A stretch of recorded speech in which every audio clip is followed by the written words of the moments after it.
Sektor perbankan digesa terus bantu peminjam berdepan kesulitan kewangan.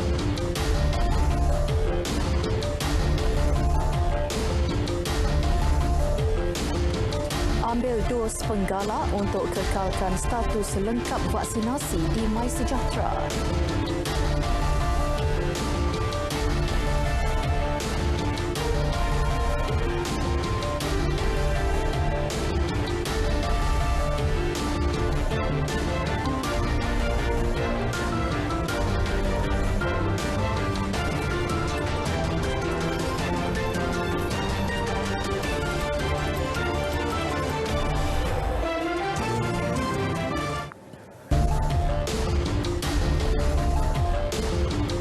Sektor perbankan digesa terus membantu peminjam yang menghadapi kesulitan membayar pinjaman dan menangguhkan tindakan undang-undang terhadap mereka. Perdana Menteri Datuk Seri Ismail Sabri Yaakob turut menyarankan peminjam yang masih memerlukan bantuan agar segera menghubungi pihak bank bagi membincangkan solusi bersesuaian.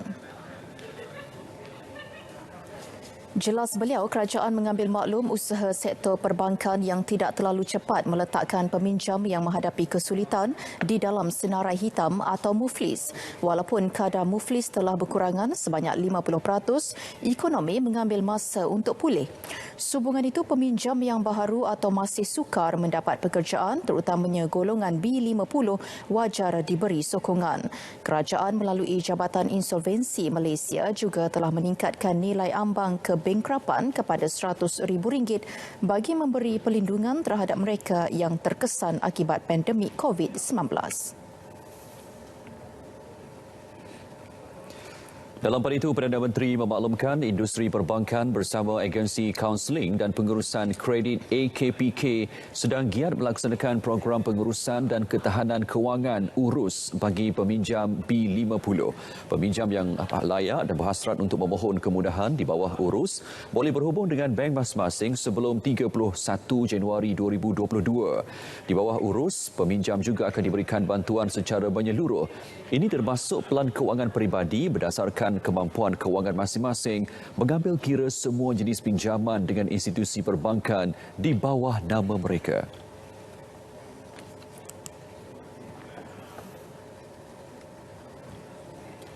Malaysia mengesan kes kedua varian Omicron melibatkan seorang kanak-kanak perempuan warga negara berumur 8 tahun yang tiba dari Lagos, Nigeria pada 5 Disember lalu. Menteri Kesihatan Khairi Jamaluddin berkata keputusan ujian RT-PCR kes semasa ketibaan didapati positif COVID-19 pada 7 Disember. Manakala ujian PCR Genotyping Assay dan juga jujukan genom penuh WGS yang dijalankan selanjutnya oleh Institut Penyelidikan Perubatan IMR mengesahkan kes varian Omicron pada 14 Disember. Kes tidak mempunyai gejala dan diarahkan menjalani isolasi di rumah selama 14 hari. Kontak rapat kepada kes terdiri daripada ibu, adik perempuan, bapa dan pemandu taksi yang membawa kes dan keluarganya dari KLIA ke tempat kediaman. Semua ujian yang dijalankan ke atas ibu dan adik perempuannya, iaitu ujian sebelum berlepas ke Malaysia, semasa ketibaan, pada hari ke-5 dan pada hari ke-11 menunjukkan keputusan negatif. Ujian RT-PCR bagi pemandu taksi sedang dijalankan. Ketiga-tiganya tidak bergejala dan diarahkan menjalani arahan kuarantin selama 14 hari. Seramai 35 orang kontak dalam penerbangan disaring semasa ketibaan dan pada hari ke-5, kesemua didapati negatif. Setakat ini hanya ada 2 kes varian Omicron di Malaysia dan kedua-duanya merupakan jangkitan import dari luar negara. Bagaimanapun jumlahnya boleh bertambah kerana hasil ujian PCR Genotyping Assay terdapat 18 kes menunjukkan kemungkinan varian Omicron.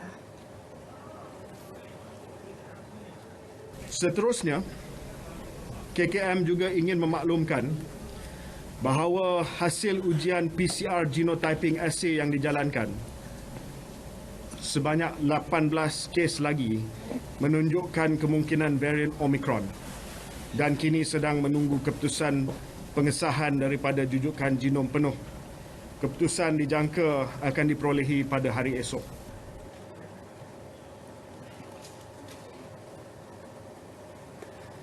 Nigeria kini disenaraikan sebagai negara berisiko tinggi penularan varian Omicron. Pengembara dari negara itu perlu memakai peranti pengesanan digital sebaik tiba di Malaysia. 8 lagi negara berisiko tinggi yang disenaraikan Kementerian Kesihatan ialah United Kingdom, Amerika Syarikat, Denmark, Australia, Perancis, Norway, Kanada dan India. Sementara itu, pengembara dari Afrika Selatan, Botswana, Eswatini, Lesotho, Mozambik, Namibia, Zimbabwe dan Malawi telah disekat memasuki Malaysia. Dos penggalak langkah terbaik lindung diri daripada bahaya varian Omicron. Sumbangan itu penerima vaksin COVID-19 berusia 60 tahun ke atas tanpa mengira jenis vaksin dan penerima vaksin Sinovac berusia 18 tahun ke atas perlu mendapatkan dos penggalak selewat-lewatnya Februari tahun depan bagi mengekalkan status lengkap vaksin mereka.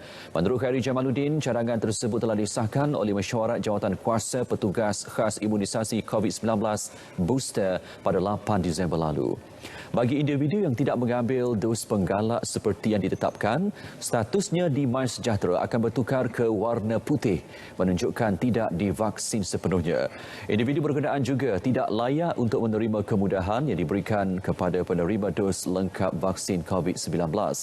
Bagi mempercepat pemberian dos penggalak, Pusat Pemberian Vaksin PPV Mega akan diaktifkan semula.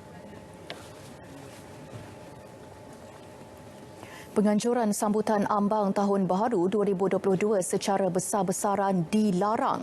Tegas Khairi, kebenaran hanya diberi untuk sambutan Tahun Baharu dan perayaan Krismas berskala kecil membabitkan keluarga dan rakan. Bagaimanapun, mereka disaran melakukan ujian kendiri COVID-19 sebelum pertemuan. Penganjuran sambutan Tahun Baru secara besar-besaran adalah tidak dibenarkan. Bagi sambutan Tahun Baru dan perayaan Krismas kecil-kecilan secara private ataupun bersama dengan keluarga dan rakan-rakan private event dibenarkan buat masa ini, tetapi ujian pengesanan COVID-19 sebelum menghadiri sambutan tersebut perlu dilakukan. We are not allowing for big New Year's Eve gatherings, for private New Year's Eve gatherings, as well as for private Christmas celebrations. You will need to do a self-test before you go for those events. Baik, kita beralih ke perkembangan operasi mencari dan menyelamat SAR bangsa bot karam di Tanjung Balau, Kota Tinggi, Johor. Setakat 7 malam tadi tiada penemuan mayat terbaru, namun operasi SAR masih diteruskan.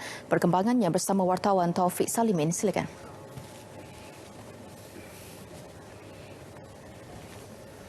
Baik, terima kasih Syaril dan Farha. Selepas 12 jam operasi pada hari kedua cari selamat mangsa bot karam bermula 7 pagi tadi, belum ada petunjuk baharu yang diperoleh sehingga 7 malam. Keadaan cuaca yang tidak mengizinkan pada petang tadi menyebabkan operasi diperlahankan dan disambung semula pada waktu malam dengan memfokuskan kepada pencarian di kawasan pesisir pantai. Radius pencarian pada hari ini diluaskan kepada 76.50 batu nautika bagi pencarian menggunakan aset udara dan 147.18 batu nautika untuk aset pencarian di kawasan laut. Sementara pencarian di bahagian darat atau di kawasan darat diteruskan dan digerakkan melibatkan kerjasama pelbagai agensi seperti Angkatan Tentera Malaysia, Polis Diraja Malaysia, Jabatan Bomba dan Penyelamat Malaysia dan juga Angkatan Pertahanan Awam. Sehingga 7 malam, bilangan mayat yang ditemui masih kekal 8 orang, menjadikan jumlah keseluruhan setakat ini 19 orang, termasuk 11 yang dilaporkan meninggal dunia semalam. Dan esok operasi diteruskan bermula 7 pagi dan dijangka mendapat bantuan daripada Tentera Laut Diraja Malaysia Pelbagai aset udara, laut dan darat digerakkan esok bagi melancarkan misi mencari dan menyelamat 17 lagi mangsa yang masih belum dikesan sehingga setakat ini. Buat masa ini, operasi belum dihentikan lagi dan sehingga pasukan keselamatan ini menetapkan untuk menghentikan operasi berdasarkan kepada pelbagai faktor terutamanya situasi ataupun sekiranya 17 yang masih hilang ini tidak dapat dijumpai dalam tempoh 4 atau 5 hari ini. Jadi saya rasa ini saja yang dapat saya kongsikan untuk perkembangan semasa hari kedua operasi mencari dan menyelamat mangsa bot karam di Tanjung Balau, Kota Tinggi, Johor. Kembali ke Angkasa Puri. Baik, terima kasih Taufik. Perkembangan pilihan raya umum Dun Sarawak akan kami bawakan seketika nanti. Penantian hampir 7 dekad penduduk di Kampung Lubuk Punggur untuk menikmati bekalan air bersih dan terawat berakhir. Mereka menikmati keperluan asas itu menerusi projek naik taraf bekalan air luar bandar. Kampung Lubuk Punggur antara 5 buah kampung di Zon Pangkur dalam daerah Gedong yang terlibat dalam projek bekalan air luar bandar. Semasa merasmikannya, Ketua Menteri Tan Sri Abang Johari Tun Openg berkata, projek dengan kos RM45 juta itu mula dilaksanakan pada tahun 2019.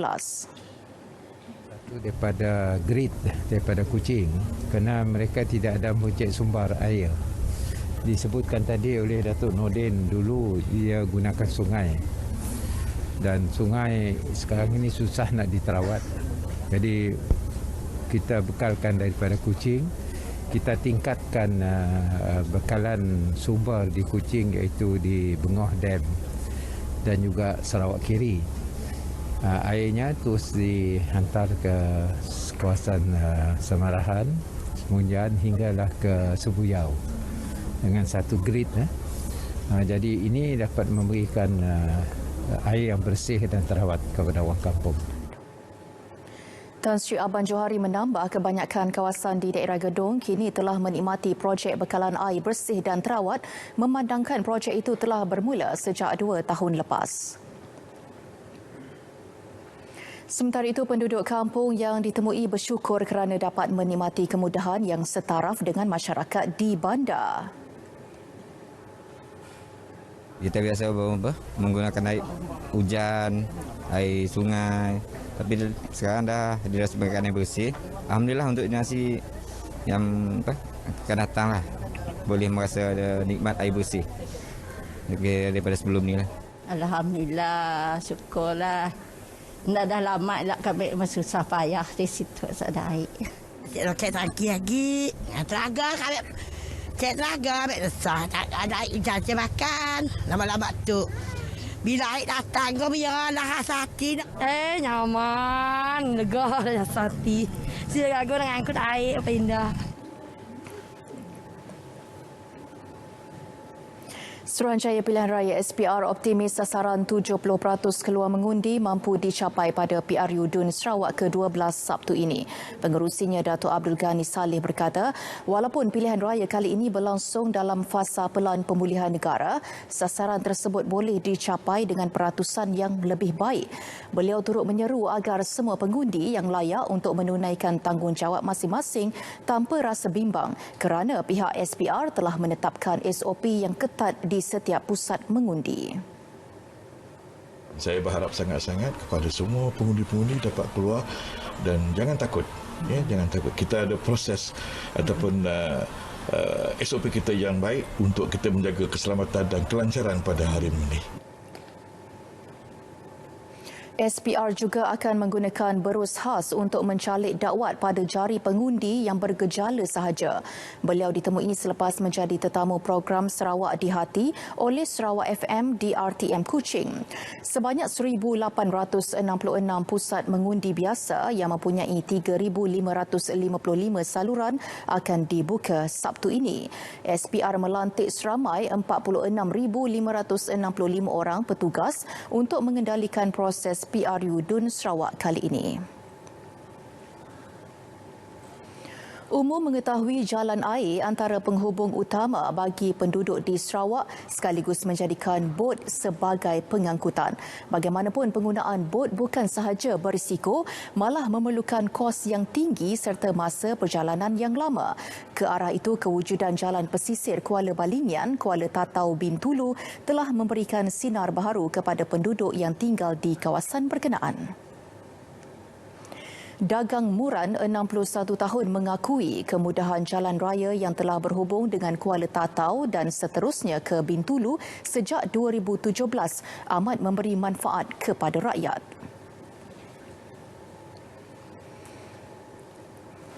Terubah ya subak. Cukup pemerintah kami ditau. Nama kebuah begenya ukai semina ditau aja semua kami kena turung peniau tebetasi. Nanti kak keluar ke Bintulu muka kena ada nya berjam-jam nya bertengah ke Tasik. Nyala dia tahu ke Bintulu kian ke. Sekejap aja baru data di Bintulu din malam nangira malam kudai nangira kudai. Nya ke penyamai kami ditau udah diberi perintah kemudahan pemansang ekonomi kami berkenya. Hari kebun kami nyamai ngeluar hasil. Semua nada pangai, nada mengkang, nada semua. Ambil hari kebun lalu terus data di pasar, lalu terus nyadi duit. Tuai rumah janin Anting turut percaya kemudahan dan manfaat yang diterima melalui kemudahan jalan raya, bekalan elektrik dan air bukan datang sekelip mata. Lebih banyak siti kemudahan asas kurang tadi. Nagai kami kemenua itu. Okey, kuat jalan semua kami kita pinta siap tahu segi bergunakannya. Siapa rajin tadi? Boleh kan? Boleh agak. Dia berpanggai bagi tempo. Ke Bintulu. Segi ke Bintulu lama berjual. Ini ada jual di Bintulu ni? Pak, ternyata tamu paginya. Pukul berapa angkat itu? Kami tunggu selalu angkat kedua. Kedua angkat. Datang di pukul 3 ke. Lalu terus macam mana? Orang lalu ngambil ya kami datang di. Segi lalu ambil ya. Kawasan penempatan Setuan merupakan sebahagian daripada penempatan yang terletak di bawah Dun Balinian yang bersempadan dengan Kuala Serupai yang terletak di bawah Dun Jepak. Rata-rata penduduk di kawasan ini merupakan masyarakat Iban yang bekerja sebagai pekebun dan nelayan. Dana berjumlah 1.3 juta ringgit telah diluluskan untuk kerja penyelenggaraan sekolah-sekolah di Dun Nangka. Ini termasuk pembinaan 2 buah dewan terbuka yang baharu. Menurut calon GPS Dun Nangka, Dr. Anwar Rapai, dana itu diluluskan oleh Menteri Kanan Pendidikan Datuk Dr. Razi Jidin dalam lawatan kerjanya ke Sibu hari ini.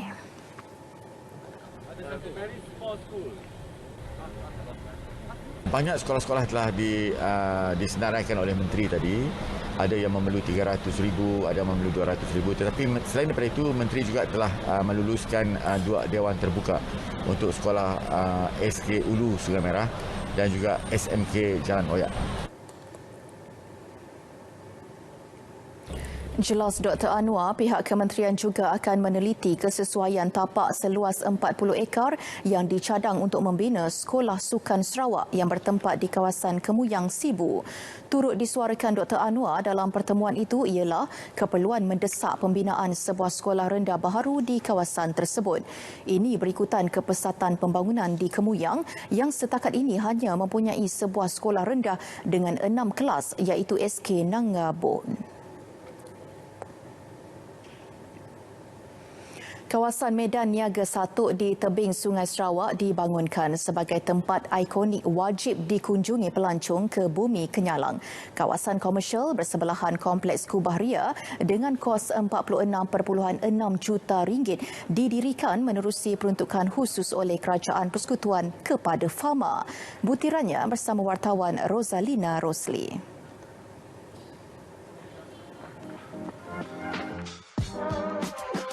Pasar ini bukan sahaja menawarkan hasil tani dan hutan semata-mata, tapi juga berpotensi meningkatkan sumber ekonomi peniaga kecil.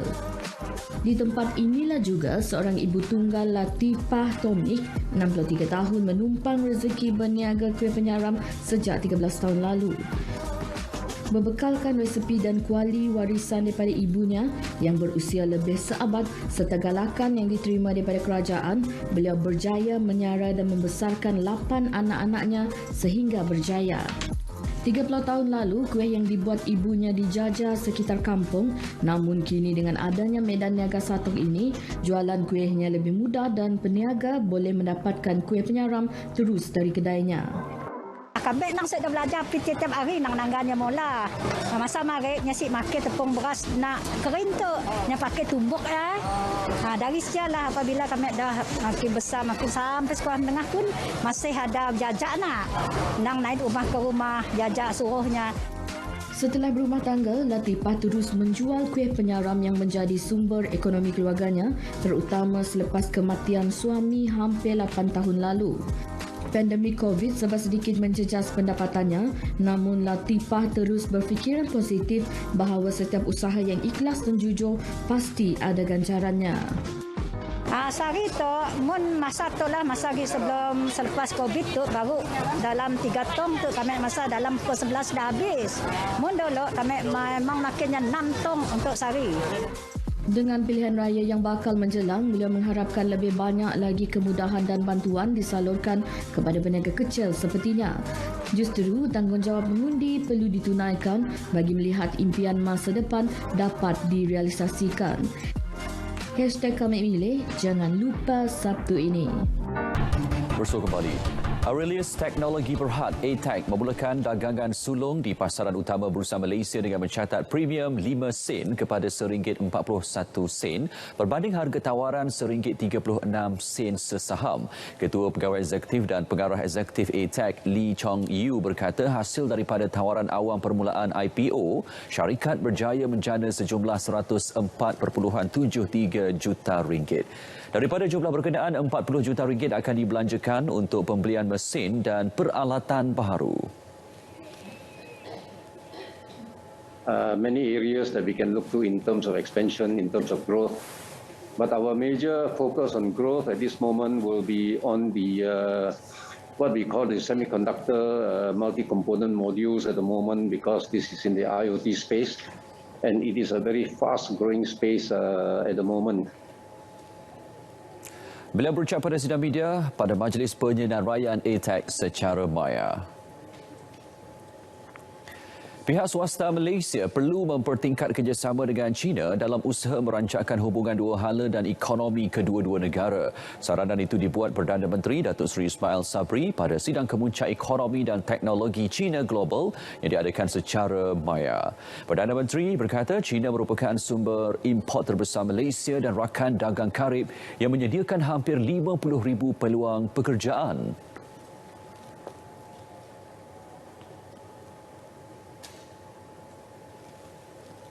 It is critical for all of us to remain united as we navigate our way out of the economic downturn brought on by the pandemic.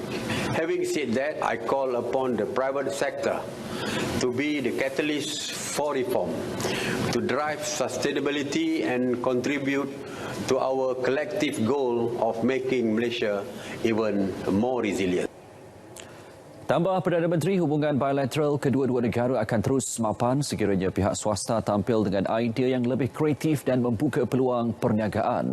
China merupakan rakan dagangan terbesar Malaysia dengan jumlah dagangan $14.91 bilion Amerika. Pengeluar chip terbesar dunia Intel Corporation terus memperkukuh operasinya di negara ini menerusi pelaburan lebih RM30 bilion bagi tempoh 10 tahun akan datang. Pelaburan membabitkan pengembangan dan pembinaan kemudahan di Pulau Pinang dan Kedah itu dijangka membuka lebih 4,000 peluang pekerjaan di syarikat berkenaan dan 5,000 dalam sektor pembinaan. Menurut Menteri Kanan Perdagangan Antarabangsa dan Industri Datuk Seri Muhammad Azmin Ali, pelaburan tersebut selaras aspirasi pelaburan nasional yang bermatlamat menjadikan Malaysia sebagai hub pelaburan berimpak tinggi. Creating job opportunities for us, for the Malaysians, and these are high quality jobs. And this is also in line with our NIA, National Investment Aspirations, where we are working very hard through MINA to attract high-quality investments, high technology, and certainly Intel is one of the leading global player in semiconductor industry. So, Hub Intel di Pulau Pinang dijangka siap pada 2024. Pasaran buruh negara menunjukkan tren pemulihan apabila mencatatkan kadar pengangguran 4.3% Oktober lalu. Ketua Perangkawan Datuk Seri Dr. Muhammad Uzir Mahidin berkata, angka tersebut merupakan kadar terendah direkodkan sejak Mac 2020. Bagaimanapun, kadar pengangguran masih belum kembali ke tahap sebelum pandemik. Pasaran buruh berdepan kekangan menyerap tenaga kerja berpendidikan tertiari dengan pengurangan tawaran pekerjaan setara latar belakang pendidikan.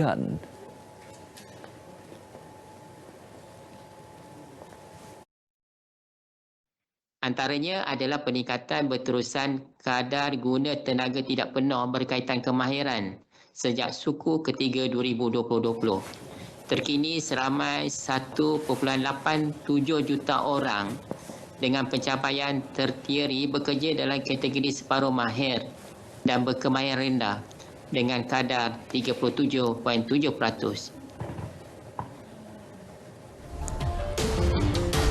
Baik, berita perdana kita akan teruskan dengan perkembangan sukan. Bersama Nazri Fahmi, silakan.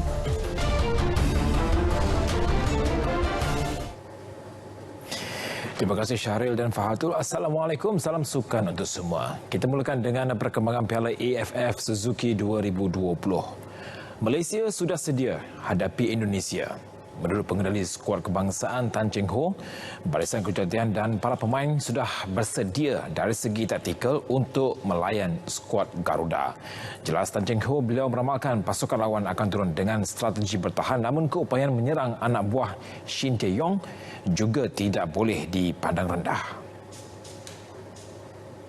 Skuad negara turun dengan misi wajib menang Ahad ini. Berikutan Indonesia dan Vietnam berada di kelompok teratas kumpulan dengan 7 mata selepas melakar keputusan seri baru-baru ini. Oleh itu, skuad Harimau Malaya yang berada di kedudukan ketiga dengan ketinggalan 1 mata wajib memungut 3 mata pada perlawanan itu. Probably we might think that they were playing a defensive, but if you watch the last 2 matches, they are playing very offensive. So we have to prepare our tactical ability. At the same time, we have to be flexible in any situation. So hopefully our players can adapt well and can. Yes, you have to go for goal already. Yeah, for this. Selain itu, Tan Cheng Ho memaklumkan pemain pertahanan Junior Estal telah pulih dari kecederaan dan boleh diturunkan pada perlawanan menentang Indonesia. Pemain sayap Akir Rashid yang selama ini disahkan positif COVID-19 juga telah selesai menjalani tempoh kuarantin dan akan bersama pasukan menjalani latihan. Kementerian Belia dan Sukan KBS tidak dapat mengawal proses naturalisasi pemain di Liga Malaysia. Jelas Menterinya Datuk Seri Ahmad Faizal Azumu, ini kerana permohonan tersebut tidak melalui pihaknya dan ia tertaluk di bawah undang-undang sedia ada. Bagaimanapun KBS tetap komited terhadap pembangunan pemain muda tempatan. Namun Kementerian Belia dan Sukan amat komited dalam memberikan tumpuan kepada pembangunan sukan negara di kalangan pemain-pemain tempatan. Bagi sukan bola sepak, program pembangunan bola sepak negara PPBN merupakan inisiatif yang memberikan penekanan kepada pembangunan pemain-pemain muda tempatan daripada seluruh negara.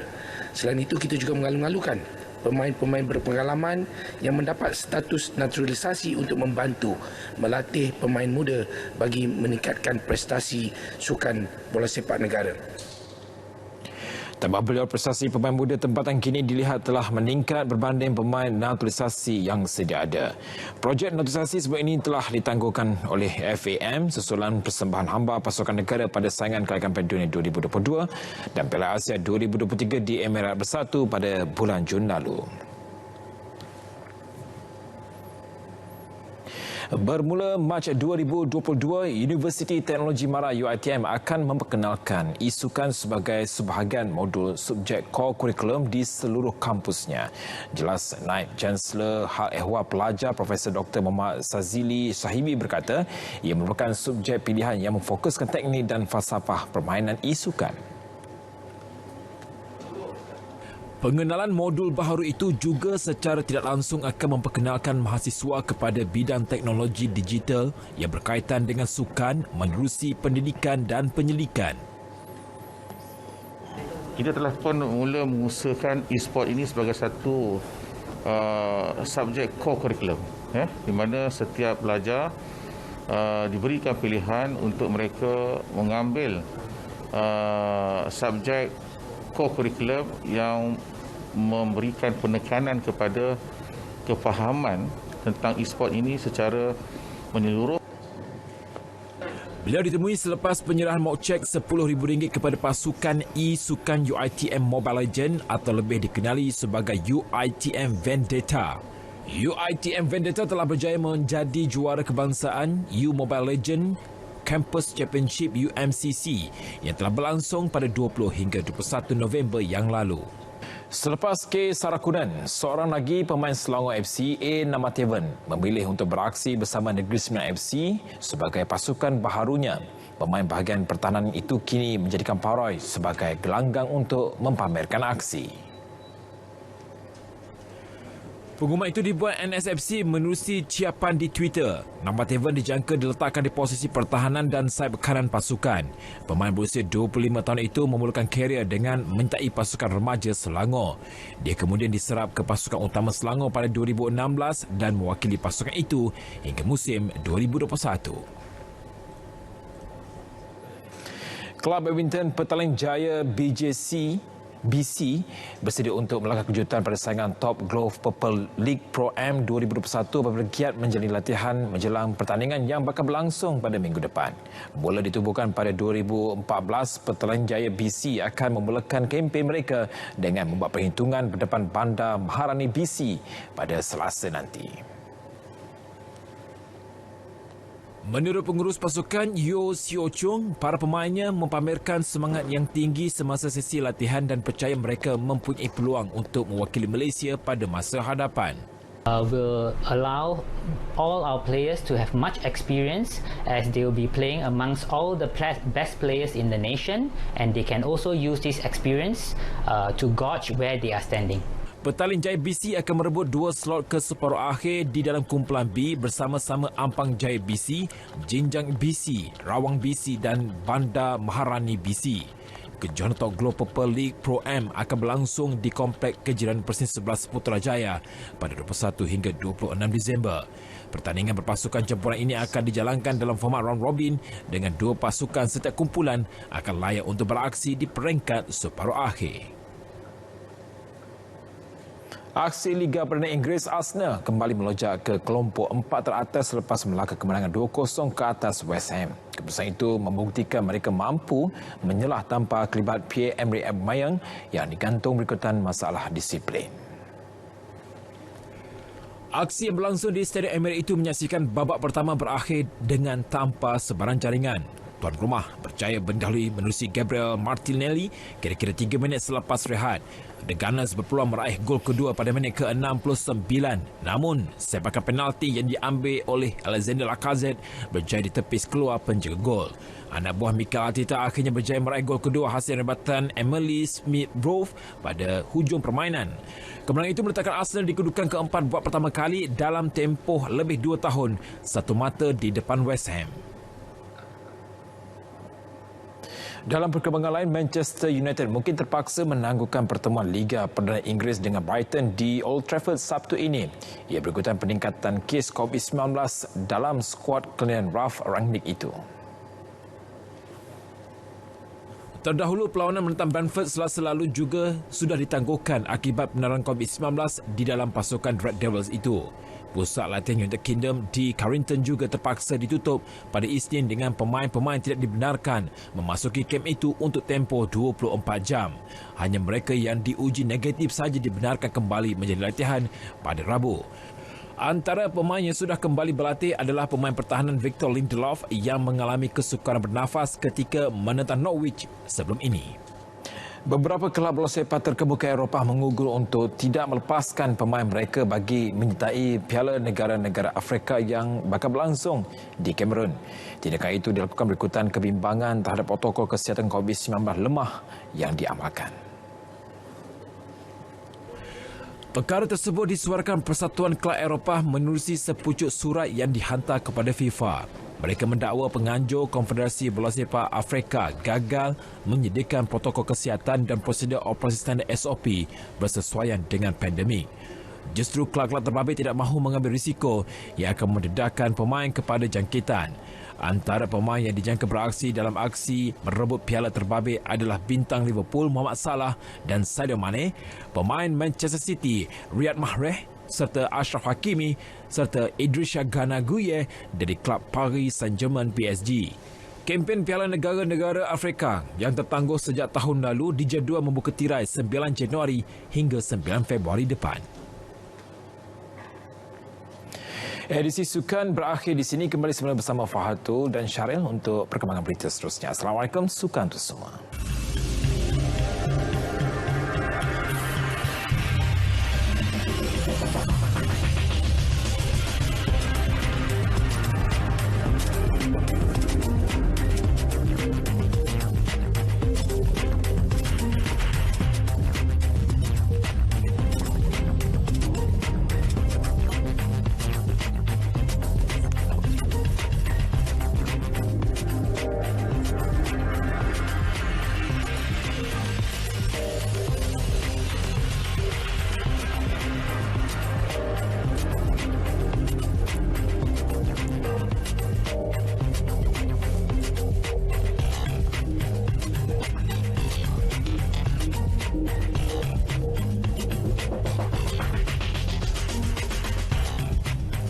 Seramai 1,156 asnaf khususnya wanita di Perlis disantuni Wilayah Ekonomi Koridor Utara NCER dalam fasa kedua program Kasih Ibu Perlis KIP. Melalui program itu, kesemua penerima bantuan menerima RM250 sebulan selama setahun bagi membeli barang keperluan asas dan RM500 setahun bagi tujuan perubatan. Menurut Adun Cuping Azmaiza Ahmad, bantuan berkenaan bertujuan mengurangkan beban kos sara hidup sejajar fokus utama kerajaan iaitu mencapai kadar sifar miskin tegar menjelang 2025. Dalam keadaan hilang pekerjaan, dalam keadaan sukar untuk mendapat kerja, dalam keadaan nak mencari makan bersusah. Jadi ianya dapat membantu. Program ini dapat membantu memberi sedikit barang dapur untuk bekalan makanan mereka dan memang ianya membantu. Bagi penerima, mereka amat bersyukur dengan bantuan yang diberikan. So diorang ada bagi spend kan untuk 250 sebulan. So bagi saya amat besar lah. At least saya boleh cover saya punya untuk perbelanjaan setiap bulan. Sebelum ni tak pernah mendapat apa-apa. Inilah sumbangan. Dapat sumbangan ni akak rasa gembira lah sebab boleh menanggung beban keluarga kan. Sebab sekarang ni akak suri rumah. Husband akak pun dah 6 bulan tak kerja, aksiden. Mungkin dia dapat bantulah. Anak-anak kan ramai. Kita pergi klinik tu, dia bantulah anak-anak tu. Dan kita sendiri pun lah. Bantuan berkenaan disampaikan dalam bentuk kad dan penerima boleh membeli barangan di 29 buah kedai serta menerima rawatan kesihatan di 15 buah klinik swasta yang berdaftar di seluruh Perlis. Penerima turut diberi penerangan untuk menceburi bidang keusahawanan di bawah program yang disediakan NCER bagi menjana pendapatan mereka. Banjir besar yang pernah melanda daerah Kota Tinggi Johor pada 2006 dan awal tahun ini menyaksikan kerajaan negeri menerusi Jawatankuasa Pengurusan Bencana Daerah melakukan beberapa penyelenggaraan. Ia bertujuan mengelak banjir buruk pada musim tengkujuh kali ini. Wartawan Anas Muhammad Noor ada laporan kesiapsiagaan daerah Kota Tinggi berdepan kemungkinan banjir.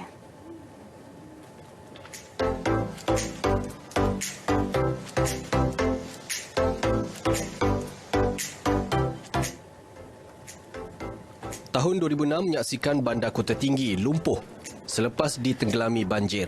Selain laluan yang menghubungkan ke daerah lain terputus.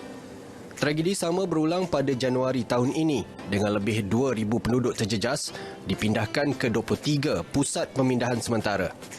manakala 13 laluan utama terputus hubungan. Pelbagai usaha dijalankan Jawatankuasa Pengurusan Bencana Daerah bagi mengelak bencana sama berulang. Pengurusinya, Datin Paduka Hazlina Jalil memaklumkan semua agensi terutama Jabatan Pengairan dan Saliran telah menjalankan kerja-kerja penyelenggaraan di lokasi yang sering kali banjir. Antaranya sistem saliran di Sungai Jamrud, Sungai Sepang, Kampung Sungai Mas dan Sungai Lalang, selain Kampung Kapal Lama dan Sungai Lepau. Di samping itu juga saya dimaklumkan pihak JPS juga telah membina tebing ataupun tembok di Kampung Tanjung Buai, dan mereka juga telah membina pam-pam barulah di beberapa lokasi bagi memastikan saliran sungai itu dapat berfungsi dengan baiknya. Projek Tempatan Banjir Sungai Pemandi bernilai kira-kira RM42 juta dijangka siap pada 2023. Ia bakal mengurangkan risiko banjir di kawasan sekitar. Dan di samping itu juga pihak JPS telah melantik perunding bagi pelan pengurusan lembangan Sungai Johor dan juga Sungai Sedili, dan saya dimaklumkan bahawa insya-Allah tahun depan pelan tersebut akan siap, dan pihak JPS juga sedang melaksanakan pengurusan saliran mesra alam di Pengerang juga bagi mengurangkan risiko banjir di kawasan tersebut. Kerajaan membelanjakan kira-kira RM30 juta bagi proses baik pulih kerosakan infrastruktur semasa banjir Januari lalu, manakala RM6 juta kerosakan dialami penduduk terjejas.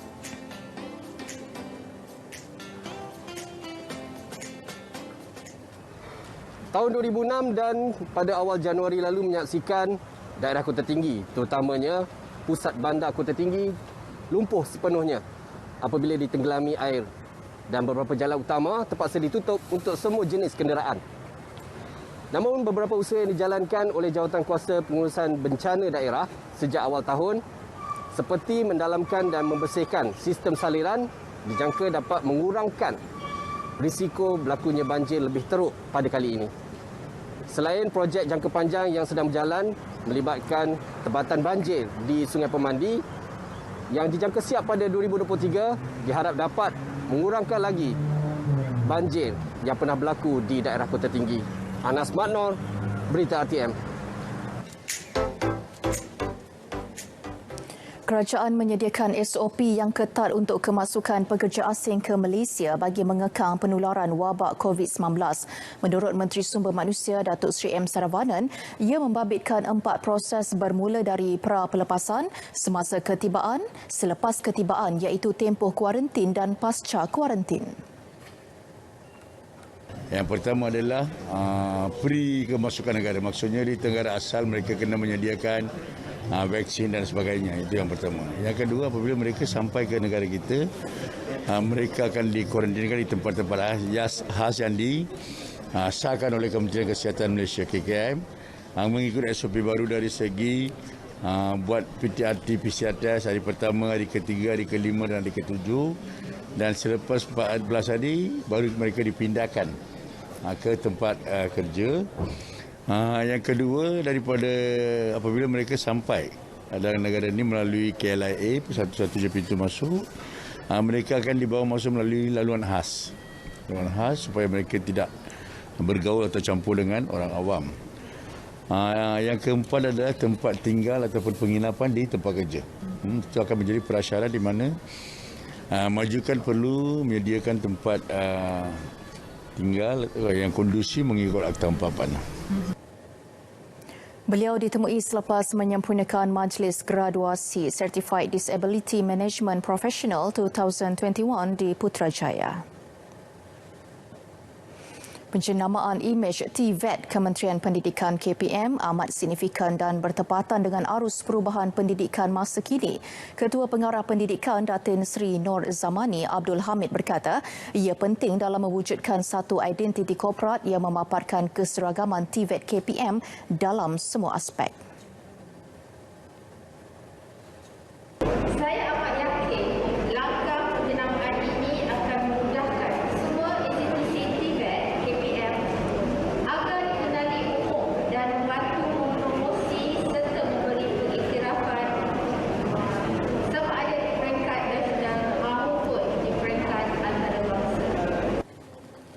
Penjenamaannya merangkumi logo tunggal Kolej Vokasional, lagu rasmi Kolej Vokasional dan sekolah menengah teknik di seluruh negara.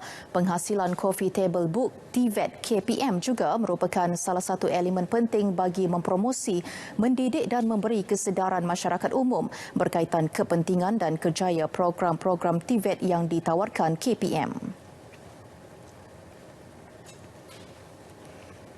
Yayasan Bank Rakyat YBR meraihkan 34 pelajar cemerlang tajaannya dalam majlis kecemerlangan yang diadakan di Ibu Negara. Semua pelajar menerima RM1,000 setiap seorang yang disampaikan oleh pengerusi YBR, Datuk Wira Megat Zulkarnain Omardin. Sumbangan itu bagi menghargai usaha gigih mereka dalam pengajian dan kurikulum. Ia diharap memberi motivasi kepada mereka untuk lebih berjaya dalam pengajian masing-masing. Pendidikan will be our forte. Yang kita semua sedia maklum, pendidikan merupakan perkara yang menjadi tumpuan atau perkara utama yang ada dalam Yayasan Bank Rakyat. Kerana kita merasakan penting manusia yang kita nak lahirkan adalah manusia yang berilmu, dan akhirnya nanti bila mereka berjaya dalam bidang akademik, mereka kembali menjadi aset kepada negara.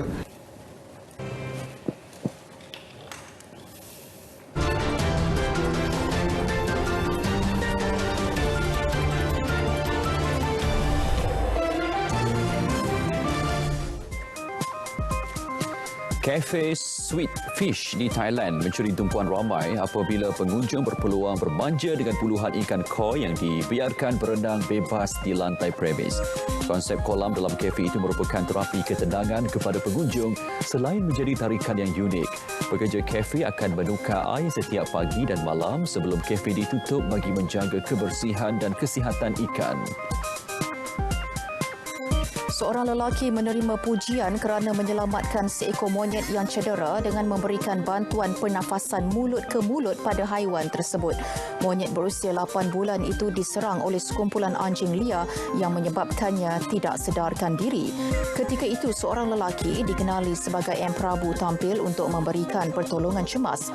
Selepas beberapa minit berusaha, monyet itu sedar dan bernafas semula.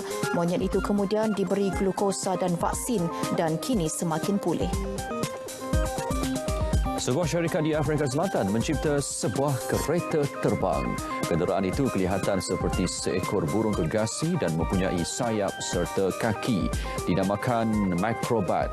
Kenderaan berkuasa elektrik ini masih di peringkat prototipe. Microbat dilaporkan berupaya untuk terbang sejauh 150 km pada kelajuan 179 km sejam. Ia disasarkan menjadi taksi udara untuk tujuan komersial pada masa akan datang.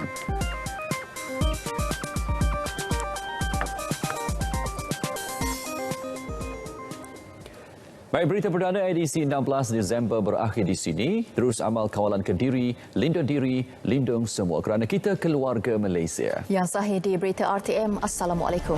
Salam sejahtera. Jumpa lagi.